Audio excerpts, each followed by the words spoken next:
빚 때문에 힘들어하는 청년 여러분, 개인회생에 대해서 더 깊이 생각하고 더 신중해져야 됩니다.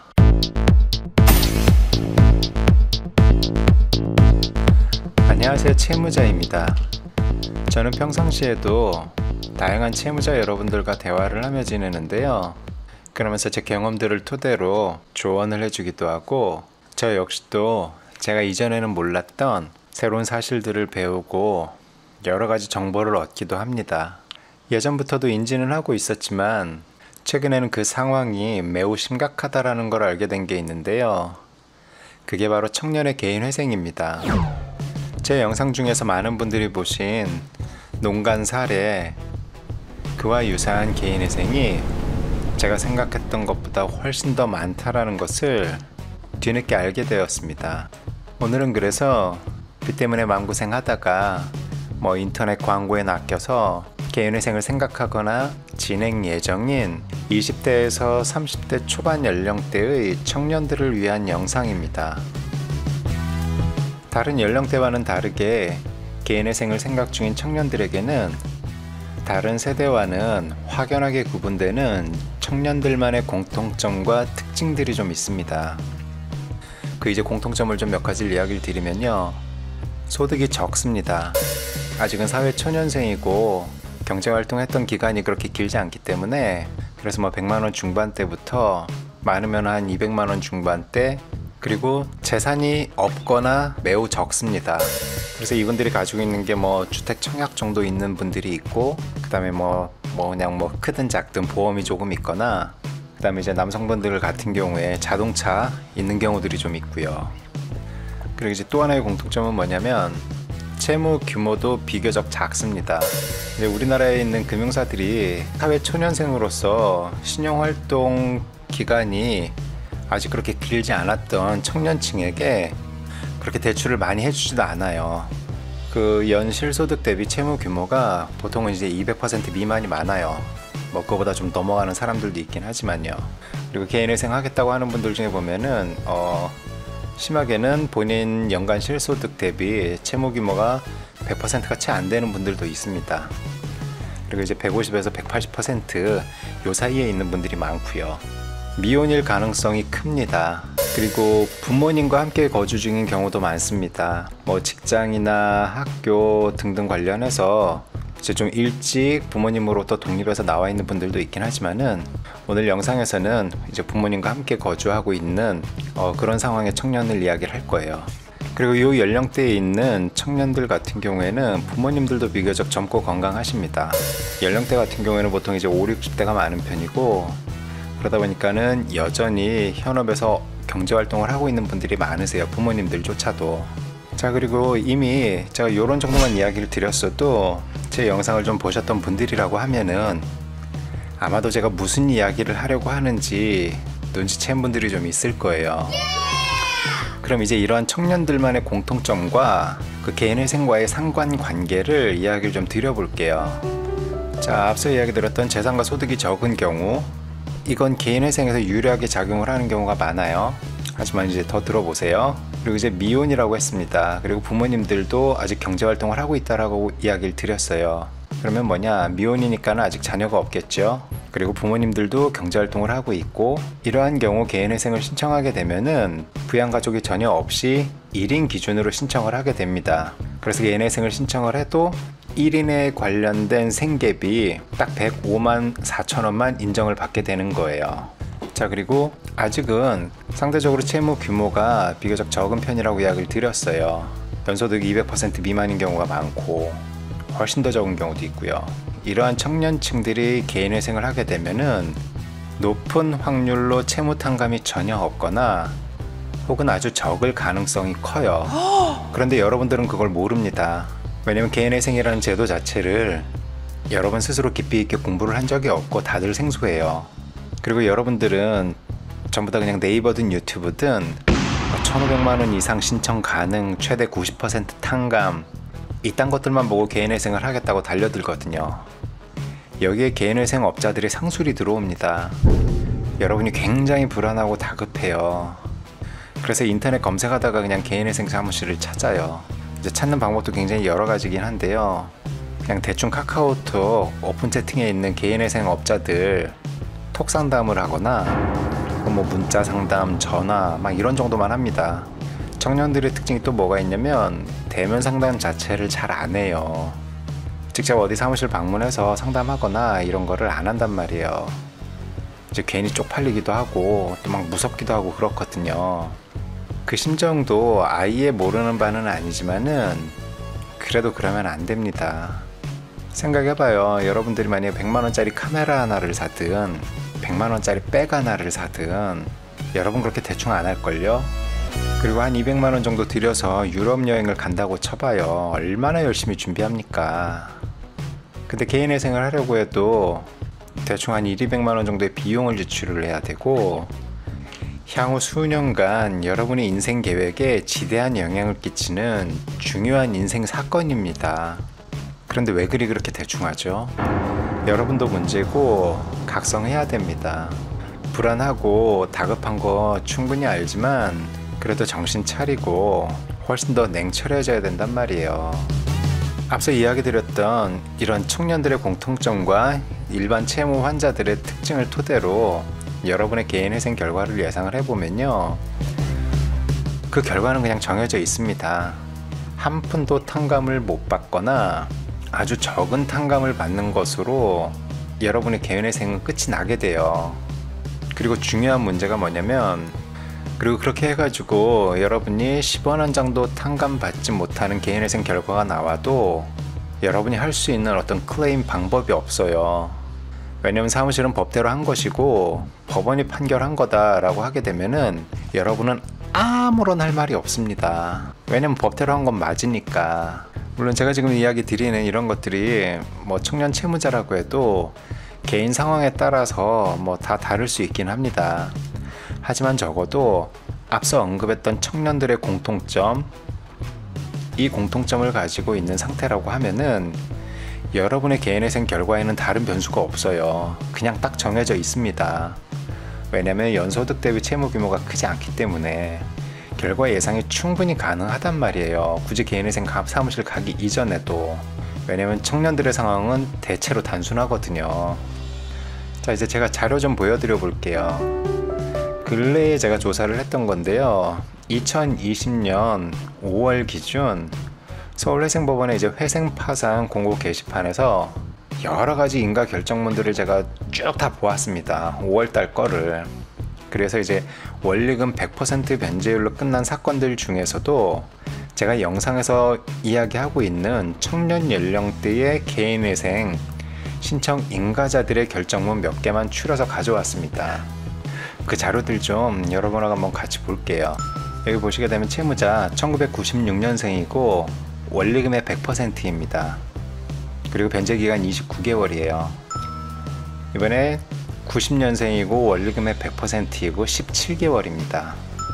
91년생 원리금의 100% 23개월, 87년생 원리금의 100% 23개월, 94년생 원리금의 100% 36개월, 92년생 원리금의 100% 24개월, 97년생 원리금의 100% 19개월, 84년생 원리금의 100% 25개월. 자, 이렇게 원리금의 100%라는 게 무슨 말이냐면요, 네, 원금 100%, 이자 100%를 다 갚는 개인회생입니다. 채무 규모가 그렇게 크지 않았던 분들이에요, 다. 자, 그리고 마지막 그림, 요것만 제가 조금 더 몇 가지 이야기를 더 드려볼게요. 원리금의 100% 상당이고 25개월이라고 나왔잖아요. 참고로 지금 여기 보게 되면 대리인 변호사라고 해서 제가 이름은 가렸습니다만 서울 서초동에 유명한 사무실입니다. 광고도 많이 해요, 여기저기. 그리고 수임료도 굉장히 비싼 곳입니다. 350만원씩 부르고 이러는 사무실이거든요. 남들이 볼 땐 정말 그럴싸해 보여요. 도산 전문 변호사 타이틀도 있고 여러가지 막 그래요. 근데 그럼 어쩔 건데.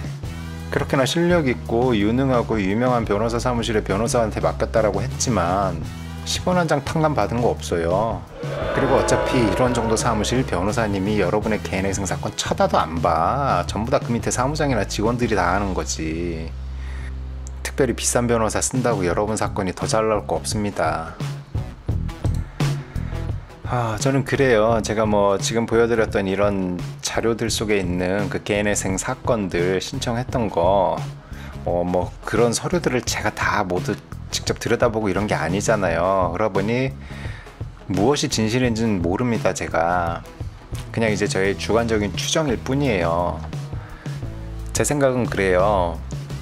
저렇게 원리금 100% 변제율로 개인회생 인가 받은 청년들 중에는 적지 않은 사람들이 저런 결과가 나올 거라는 걸 예상을 못하고 했을 가능성이 크다고 봅니다. 다만 얼마라도 탕감받을 줄 알고 회생 신청한 사람들이 분명히 있을 거라고요. 실제로 제가 이제 청년들 대화해보면 그런 사람들이 많아요. 다들 뭐 조금이라도 탕감을 받는 줄 알아요. 개인회생을 신청을 하면. 와우. 내 빚이 얼마든 간에. 10중 8구는 그렇게들 오해하고 있습니다. 저는 아주 오랫동안 각종 대출을 뭐 다 경험을 했고, 빚 때문에 끙끙대며 고생도 많이 했고, 그 다음에 이제 개인회생까지 다 경험을 해본 사람으로서 고언을 좀 해주자면은, 개인회생이라는 게 연소득 대비 200%도 안 되는 뭐 100%, 130%, 150% 이런 정도 채무 규모의 부양가족도 없는 청년 세대를 위해서 존재하는 게 아닙니다. 어차피 개인회생을 해도 탕감 하나도 못 받는 정도의 채무라고 하면은 다소 고생스러울 수는 있겠지만 자력 상환이 충분히 가능하단 말이에요. 그렇기 때문에 탕감을 안 해주는 거예요. 법이 바보인 줄 압니까? 기본적으로 개인회생은 재산과 소득에 비례해서 채무 규모가 커질수록 탕감률이 커지는 구조입니다. 아니면 200% 미만 채무자라고 해도 부양가족이 있던가, 아니면 뭐 고정적인 병원비 지출이나 이런 특별한 사유가 있던가. 그런데 대부분의 청년 여러분 그런 거 아니잖아요. 미혼이고 아이도 없고 부모님도 건강하게 돈 벌고 계세요. 그러면 여러분은 개인회생을 해도 아무런 실익이 없습니다. 이거 왜 하냐고요? 회생공장에 돈 막 200~300씩 줘가면서, 그리고 여러분의 신용은 완전히 망가뜨리고. 개인회생을 만만하게 무슨 개껌딱지로 보지 마세요. 이것도 작은 소송이란 말이에요. 지역 법원과 신청의 사항별로 다르긴 하지만은 개인회생을 한번 신청하면 그 절차가 끝나는 데까지 최소 수개월에서 1년이 넘게도 걸리는 법적 절차의 채무 조정입니다.